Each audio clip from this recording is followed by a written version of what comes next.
विंध्याचल के खूबसूरत पर्वत श्रृंखलाओं में और मंदाकिनी नदी के तट पर बसा हुआ यह पावन चित्रकूट धाम, इसी जगह पर प्रभु श्री राम, भाई लक्ष्मण और सीता माता ने अपने वनवास के 14 सालों में से 11.5 साल इसी चित्रकूट धाम में बिताए थे। और इसी पवित्र रामघाट पर स्वयं प्रभु श्री राम जी ने तुलसीदास जी को प्रकट होकर दर्शन दिए थे। यहाँ के हनुमान धारा पहाड़ी के ऊपर माता सीता की रसोई है और इस जानकी कुंड के पास में आपको आज भी माता सीता के चरणों के निशान दिखाई देते हैं। और ये वही स्फटिक शिला है। इसी जगह पर प्रभु श्री राम जी ने फूलों के गहने बनाकर सीता माता का श्रृंगार किया था।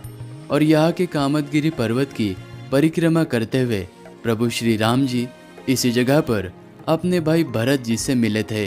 और चित्रकूट की इन गुफाओं के अंदर गोदावरी नदी गुप्त रूप से राम जी को मिलने के लिए आई थी।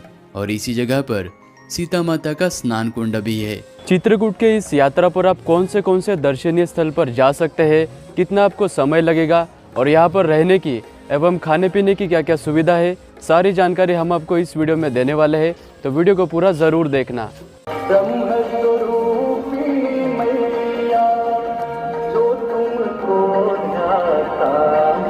चित्रकूट धाम जाने के लिए आप भारत के किसी भी बड़े शहर से ट्रेन के माध्यम से चित्रकूट धाम करवी रेलवे स्टेशन तक आ सकते हो। और स्टेशन के बाहर आपको मात्र 20 से 30 रुपए में आप ऑटो के द्वारा रामघाट तक पहुंच सकते हो। रामघाट वही जगह है, इसी जगह पर प्रभु श्री राम जी के पावन चरण सबसे पहले पड़े थे। और इसी रामघाट के किनारे पर ये पर्णकुटी आश्रम है। इसी जगह पर प्रभु श्री राम जी ने आज्ञा लेकर चित्रकूट के वनों में अपना जीवन व्यतीत करना शुरू किया था। इसी पवित्र रामघाट पर तुलसीदास जी चंदन घिस रहे थे, तभी स्वयं प्रभु श्री राम जी यहाँ पर बालक रूप लेकर प्रकट हुए थे।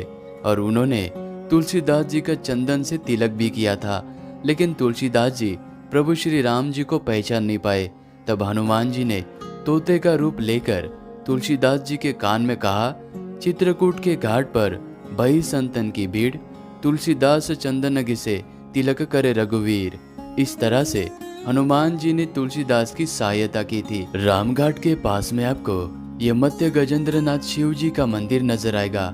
यहाँ पर दर्शन किए बगैर आपके रामघाट के दर्शन अधूरे रह जाते हैं, क्योंकि प्रभु श्री राम जी ने अपने वनवास के 11.5 साल यहाँ पर व्यतीत करने के बाद जब वो यहाँ से प्रस्थान कर रहे थे, तब उन्होंने स्वयं अपने हाथों से यहाँ पर एक शिवलिंग स्थापन किया था। रामघाट के दर्शन करने के बाद आप हनुमान धारा के दर्शन करने जा सकते हैं। पहाड़ी के ऊपर जाने के लिए आपको लगभग 600 सीढ़ियाँ चढ़नी पड़ती है, या फिर आप यहाँ पर स्थित इस उड़न खटोले के द्वारा भी जा सकते हैं, जो कि सुबह से लेकर शाम तक चलता है।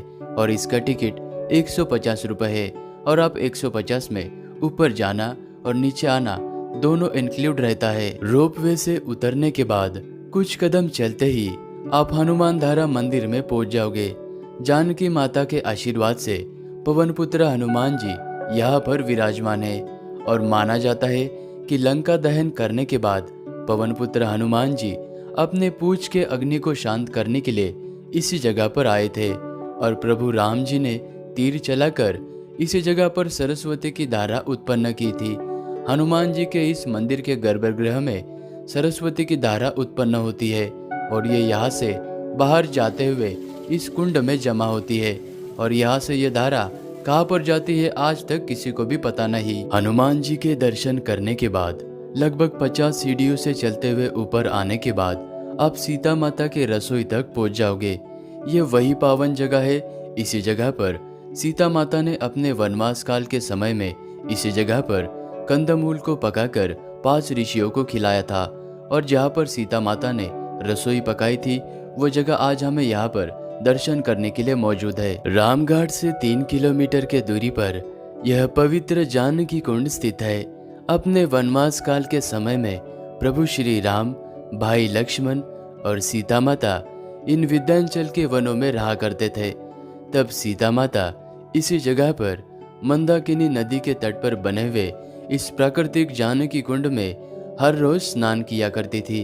और आज हमें उनके पावन चरणों के निशान यहाँ पर दिखाई देते हैं और सीता माता जनक पुत्री होने के कारण उन्हें जानकी भी कहा जाता है। और इस पावन जगह पर आप दर्शन जरूर करना। चित्रकूट में शाम के 5 बजते ही सभी भक्तगण राम घाट पर आते हैं और कुछ भक्तगण नौका विहार करते हुए मंदाकिनी नदी के तट पर लाइन से प्रतीक्षा करते हैं, क्योंकि शाम के 6 बजे राम घाट पर पावन मंदाकिनी मैया की आरती होती है, जिसे देखने के लिए हजारों की संख्या में भक्तगण यहाँ पर आते हैं।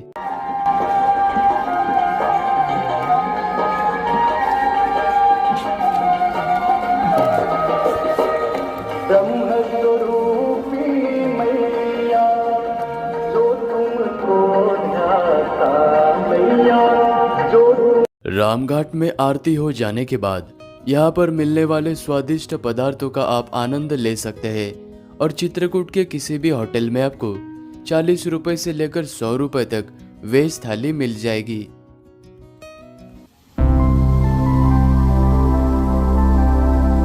चित्रकूट में हमने दूसरे दिन की शुरुआत इस आरोग्य धाम से की, जो कि रामघाट से 3 किलोमीटर के दूरी पर स्थित है।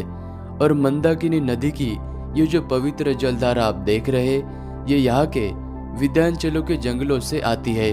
और इन जंगलों के अंदर जो औषधीय वनस्पति है, उनके जड़ों से टकराता हुआ ये पानी यहाँ पर आता है, जिसमें औषधीय गुण पाए जाते हैं। इसीलिए चित्रकूट में आने वाले सभी भक्तगण यहाँ पर एक बार जरूर स्नान करते हैं, ताकि उनका स्वास्थ्य अच्छा बना रहे। आप भी यहाँ पर जरूर आना। आरोग्य धाम से 1 किलोमीटर के दूरी पर यह पावन स्फटिक शिला स्थित है। इसी पवित्र जगह पर बैठकर प्रभु श्री राम जी ने अपने हाथों से फूलों के गहने बनाते हुए सीता माता का श्रृंगार किया था। और तब उसी वक्त इंद्र के बेटे जयंत ने सीता माता को चोंच मारकर वो भाग गए थे। तब राम जी ने क्रोध में आकर उनके ऊपर तीर चलाया था। वो तीनों लोकों में भागे, लेकिन आखिरकार उन्होंने राम जी से क्षमा मांगकर अपने प्राण बचाए थे। चित्रकूट रामघाट से 14 किलोमीटर का सफर तय करते हुए अभी हम सती अनुसया के मंदिर में आ चुके हैं और ये वही जगह है। इसी जगह से पवित्र मंदाकिनी नदी का उगम स्थान होता है। ये वही जगह है। इसी जगह पर माता अनुसया ने सीता माता को पति धर्म का ज्ञान दिया था और इस जगह पर माता अनुसया का घर हुआ करता था। माता अनुसया के तपस्या करने पर ही यहाँ पर मंदाकिनी नदी का उगम हुआ था और इस मंदाकिनी नदी के पवित्र जल में स्नान करने के बाद भक्तगण मंदिर में दर्शन करने जाते हैं। सती अनुसया मंदिर से 14 किलोमीटर के दूरी पर यह गुप्त गोदावरी की गुफाएं स्थित है और पहली गुफा के अंदर प्रवेश करते ही जिस गुफा में आप पहुंचते हो, इसी गुफा के अंदर प्रभु श्री राम, भाई लक्ष्मण और सीता माता विशेषकर बारिश के मौसम में वो इसी गुफाओं में रहा करते थे। और वनवास काल के समय में जिस जगह पर राम जी का दरबार लगा रहता था, वो दरबार आपको आज भी यहाँ पर दर्शन करने के लिए मौजूद है। और पहली गुफा के दर्शन करने के बाद थोड़ा सा आगे चलते ही यहाँ पर आपको नासिक के त्र्यंबकेश्वर से जो गुप्त रूप में गोदावरी आती है, उसका उद्गम स्थल इसी जगह पर आपको देखने को मिलता है। और इस कुंड में जानकी माता स्नान किया करती थी और कुंड के पास में आपको ये पहाड़ी के ऊपर की तरफ ये मयंक राक्षस लटका हुआ नजर आएगा, जिसे राम जी ने श्राप दिया था। इसीलिए यह आज पत्थर के रूप में यहाँ पर लटका हुआ है। चित्रकूट धाम में आने के बाद अगर आप कामदगिरी पर्वत के दर्शन नहीं करते हो तो चित्रकूट की यात्रा आपकी अधूरी रह जाएगी, क्योंकि भगवान शिव जी के आदेश पर प्रभु श्री राम अपने वनवास काल का समय ज़्यादा करके इसी पर्वत पर बिताया करते थे और वो यहाँ पर पूजा करने के बाद इस पर्वत की परिक्रमा किया करते थे। और जब उनका वनवास काल समाप्त हुआ और जब वो यहाँ से जा रहे थे, तब उन्होंने अपना स्वरूप इसी पर्वत पर छोड़ दिया था। इस मंदिर में भगवान कामथनाथ जी के दर्शन करने के बाद इस पर्वत की 5 किलोमीटर की परिक्रमा की जाती है और परिक्रमा करने में आपको 1.5 से 2 घंटे का समय लग सकता है। कामदगिरी पर्वत की परिक्रमा करते हुए आपको परिक्रमा मार्ग में यह भरत मिलाप मंदिर नजर आएगा। ये वही पावन जगह है। इसी जगह पर प्रभु श्री राम जी अपने भाई भरत जी से यहीं पर मिले थे और भाई भरत ने प्रभु श्री राम जी को विनती की कि वापस वो अपने राज्य में आए और इस जगह पर आज हमें प्रभु श्री राम और भरत जी के चरणों के निशान दर्शन करने के लिए मौजूद है। चित्रकूट धाम में मैं मध्य प्रदेश टूरिज्म के MPT मंदाकिनी रिजॉर्ट में रुका था। यहाँ पर आपको डॉर्मेट्री बेड्स 300 रुपये से भी कम में मिल जाएंगे, या फिर आप अपने लिए अलग से एक पर्सनल रूम भी ले सकते हैं।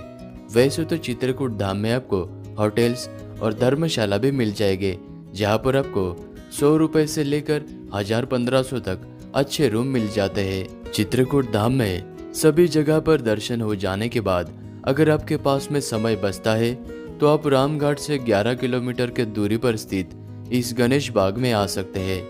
मराठा शासक विनायकराव पेशवा के द्वारा इस जगह को 18वीं सदी में बनवाया गया था।